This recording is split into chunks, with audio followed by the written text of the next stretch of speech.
Баршаңызға сәлем. Мың бір кеңес арнасында сәбіз көкөнісінің адам денсаулығына пайдасы туралы ақпаратпен бөлісетін боламын. Каналыма тіркеліп, қоңыраушаны басып, пікір қалдыруды ұмытпаңыз. Адам өмірі үшін аса бағалы дәрумендер мен минералды заттарға бай тағы бір өсімдік ол сәбіз. А дәрумені калий тұзы мен каротинге бай өсімдік ағзадағы тұзды судың айналасын реттеп, судың денеден бөлінуін қамтамасыз етеді. Пайдалы қасиет сәбіз шырынында көбірек сақталады. Сондықтан да оны кішкентай бөбектер, болашақ және бала емізетін аналар, асқазан, бүйрек, жүрек, қант диабеті ауруына шалдыққан жандардың көбірек пайдаланғаны жөн. Ересек адам күніне 1 стакан сәбіз шырынын пайдаланса, әбден жеткілікті. Тек сәбіз шырыны тұрып қалмауы қажет. Ұзақ тұрып қалса, шырынның сапасы өзгеріп, емдік қасиетін жоғалтады. Сәбіздің ағзаға берер пайдасы халыққа ертеден ақ белгілі. Ежелгі Рус елінде сәбіздің көмегімен тыныс жолдарын, жүрек, бауырды емдеген. Қазіргі таңда ғалымдар сәбіздің құрамындағы әрбір дәруменге кеңінен тоқталып, оның емдік қасиеттерін тарқатып айтуда. Сәбіз құрамындағы А дәрумені адамның бойын өсіреді, көру қабілеті мен теріні жақсартуға ықпал етеді. Бұл дәрумен жұмыртқа, бауыр және сүт өнімдерінде кездеседі. Сондықтан да сәбізді осы тағамдармен бірге пайдаланса болады. Сәбізді қаймақпен араластырып пайдаланса, оның құрамындағы каротиннің едәуір бөлшегін адам ағзасы өзіне оңай сіңіре алады. Сәбіздің құрамында каротиннен бөлек адам ағзасына сіңгенде глюкозаға айналатын 8% қант та бар. Ол көбінесе сәбіздің сыртқы жұқа қабығында сақталады. Ал ортаңғы өзегі аскорбин қышқылы мен Б дәруменіне бай. Сәбіз қан азайған адамдарға өте пайдалы. Оның құрамындағы фолий қышқылы қанның қызыл түйіршегі эритроцитке тез айналады. Бұл қышқыл картоп пен асбұршақта да кездеседі, бірақ оны көбіне қайнатып барып пайдаланамыз. Ал сәбіз шикі күйінде де дәмді.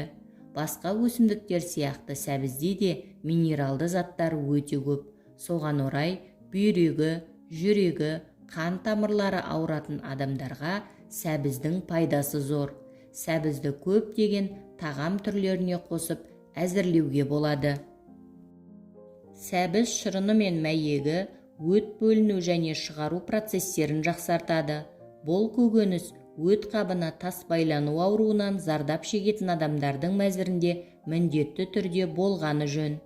Сәбіздің құрамында ақуыз бен көмірсудың метаболизмін қалпына келтіретін, сондай-ақ жасушалық тотығу мен қалпына келтіру процестерін белсендіретін биологиялық белсенді компоненттер бар. Сәбіз шырыны мен мәйегі жалпы әлдендіретін әсерге ие. Ол иммундық жүйені белсендіріп, сүт шығуды күшейтеді.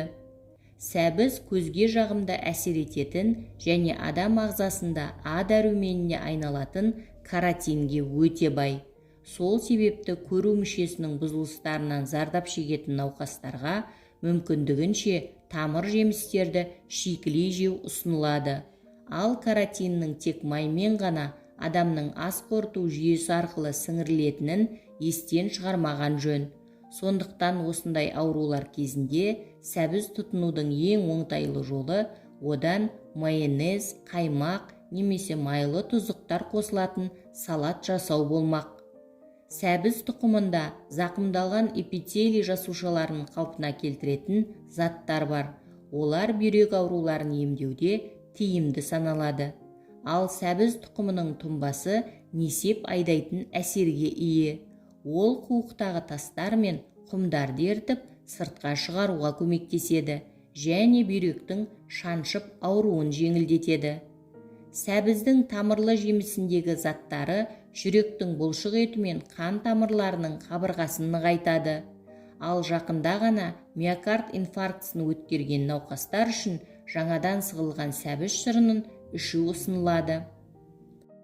Сондай-ақ сәбізден жасалған құрам ағзаның қорғаныш күшін белсендіріп, айқын бактерияға қарсы әсерге ие бола алады.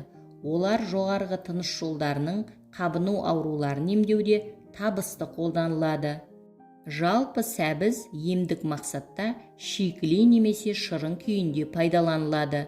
Сәбіз ағзаға барлық жағынан пайдалы. Сәбіз шырыны және үгітілген сәбіз ағзаны қалыпқа келтіруге әсер етеді. Олар қанды тазартып, улы және зиянды заттарды ағзадан жояды. Зат алмасуды қалпына келтіріп, ішкі ағзалардың белсенділігін арттырады. Авитаминоз және анемия кезінде сәбізді жиі тұтыну пайдалы. Сәбіз шырыны бүйрек және бауыр жұмысы бұзылған жағдайда пайдалы болып табылады. Бүйректегі құм және шағын тастарды жоюға ықпал етіп, бауырды тазалайды. Халықтық медицинада үгітілген сәбізбен шырынын күйген жерлерге іріңді жараларға қояды. Бүгінгі пайдалы ақпаратым кәдеңізге жарасын. Каналыма тіркеліп, қоңыраушаны басып, пікір қалдыруды ұмытпаңыз.